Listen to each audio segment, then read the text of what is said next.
নমস্কার, ভাস্কর চক্রবর্তী বলছি ওম ARP take থেকে। আজকে আমি কিছু এডুকেশনাল পারপাসে ভিডিওটাকে রাখবার চেষ্টা করছি। বেসিক্যালি হচ্ছে আমি দেখছি ম্যাক্সিমাম স্টুডেন্টদের মধ্যে একটা বিশেষ সমস্যা, যেটা আজকে বলে নয় দীর্ঘদিন ধরেই একই সমস্যা, সেটা হচ্ছে টিকোড কীভাবে মুখস্থ করব। দেখুন, অফিসিয়ালি বলতে গেলে টিকোড মুখস্থ করার কোনো রুলস রেগুলেশন, কোনো পলিসি কিছুই কোনো ভিডিওতেও পাবেন না, কোনো বইতেও পাবেন না, কোনো জায়গাতে কিছু পাবেন না। টিকোডটাকে আমাকে মনে রাখতে হবে, এবং মনে না রাখতে পারলে আমি কাজ করতে পারবো না। এই মাইন্ডসেটটাকে আগে তৈরি করতে হবে ফার্স্ট। তাহলে এই মাইন্ডসেটটা যখন তৈরি হয়ে যাবে যে আমাকে ওটা মনে না রাখলে কাজ করতে পারবো না, তখন কিন্তু আপনি আপনার নিজের তাগিদে ওটা করতে পারবেন।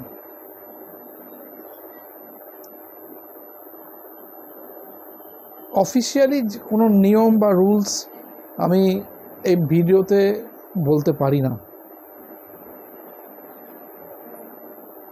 আমি আমার জীবনে এই জিনিসটাকে অ্যাপ্লাই করেছি আমার নিজস্ব চিন্তাভাবনার মাধ্যমে। তো সেই চিন্তাভাবনাটাকে যদি ঠিকমতো ইউজ করা যায়, আমি লাস্ট দু একটা ক্লাসে তার সিস্টেমটাও বলেছিলাম, এবং তারা খুব সন্তুষ্ট হয়েছিল যে না, একটা রুলস পাওয়া যাবে কীরকমভাবে মেটেরিয়ালস ম্যানেজমেন্টের মুভমেন্টটাই মনে রাখতে হয়। দেখুন, ওভারঅল আমি একটা কথা বলি আপনাদের সবাইকে। আমাদের যদিও মেটেরিয়ালস ম্যানেজমেন্টের একটা মাত্র মাস্টার ক্লাস হয়েছে, মাঝখানে আমার জুলাইয়ের লাস্ট উইকটা পুরোটাই অলমোস্ট নার্সিংহোমের পেছনে মায়ের জন্য চলে যায়। আবার আগস্টের 24 তারিখ থেকে হয়তো আবার এক সপ্তাহ যাবে। তার মধ্যে আমি অ্যাটলিস্ট চেষ্টা করছি, আজকে 10 তারিখ, আগামী 17 তারিখে একটা মাস্টার ক্লাস সরিয়ে দেবো। এটা একটা প্ল্যানিং আছে। আগামী 17 তারিখ সেটা আমি গ্রুপেও বলে দেবো, ঠিক আছে? এবং গ্রুপে আমি যাতে টিকোড মনে রাখা যায় সেই ব্যবস্থাটাও করব।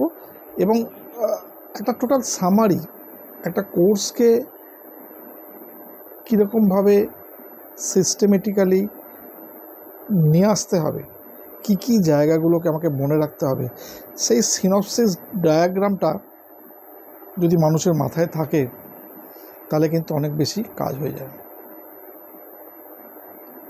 আমি বিখ্যাত কিছু লোকেদের জানি যারা বক্তব্য খুব ভালো পেশ করেন।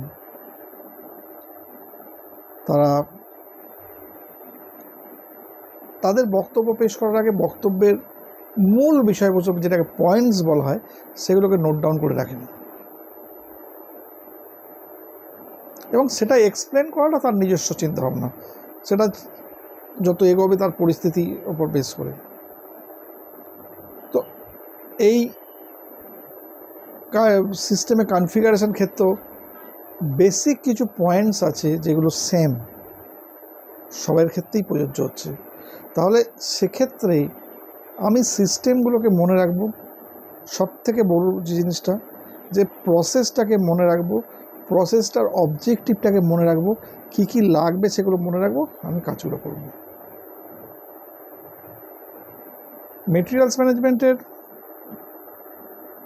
ক্ষেত্রে আমাকে দুজন রিকোয়েস্ট করেছিল যে এরকম ইন্টারভিউ প্রিপারেশানস কোর্স করাবার জন্য।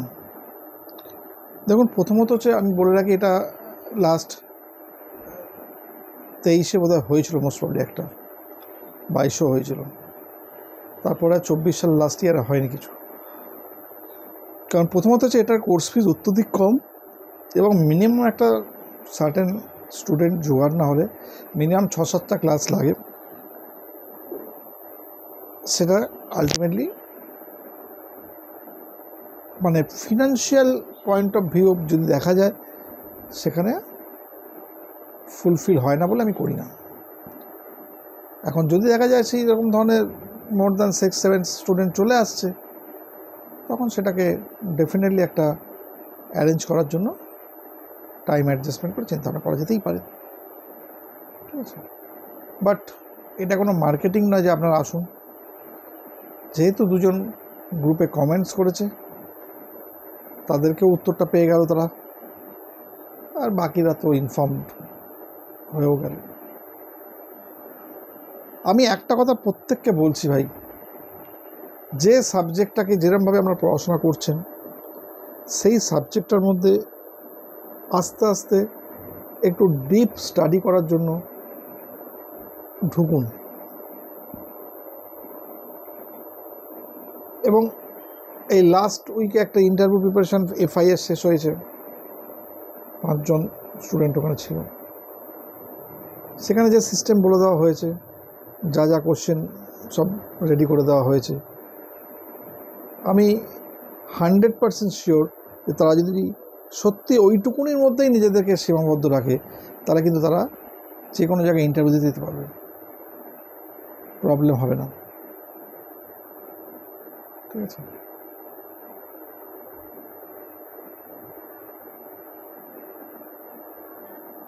ঠিক সেরকমভাবে আমি আপনাদেরকে বলছি যে মেটেরিয়ালস ম্যানেজমেন্টে যারা পড়াশোনা করছেন, যারা মাস্টার গ্রুপে রয়েছেন, তাদেরকে যে বইটা দেওয়া হয়েছিল, এই বইটাকে খুব ভালো করে ফলো আপ করুন।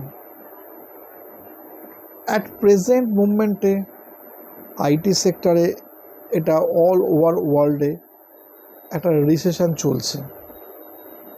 অ্যাট প্রেজেন্ট জব সিনারিওটা খারাপ, তার মানে এই নয় যে সেটা খারাপ থাকবে। আমরা নর্মাল ওয়েদারে দেখেছি বর্ষাকালে বৃষ্টি হয়, সেই সময় অনেক কিছু কাজকর্ম করতে অসুবিধা হয়, তবে চিরকাল বৃষ্টি হয় না, ঠিক আছে। বাকি 10 মাস ভালো থাকে।